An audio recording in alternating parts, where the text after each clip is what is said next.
Okay, I just found another thing on this raggedy ass piece of shit owner of a mechanical shop right next to me down here who did this job, other than all the shit you see down there that he left inside.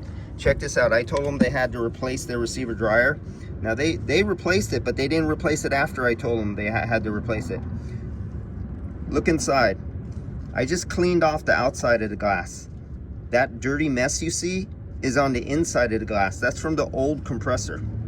That's because when they had me come out here and charge it up before, that's all the dirt and debris that made it through.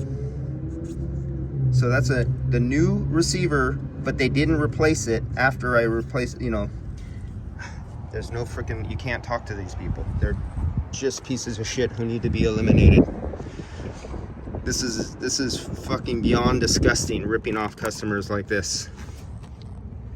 I hate fucking shops. I hate owners like this. They're not even owners of shops. They're just shysters, thieves, criminals. I have a really good job for ISIS. I want to bring ISIS over here. Say, you guys want to slit some throats? Here, I'll bring you over here first class. You could slit some throats and do America a good job, because pieces of shit like this who collect money, making money like this off of customers, just capital punishment is too good for them. All right.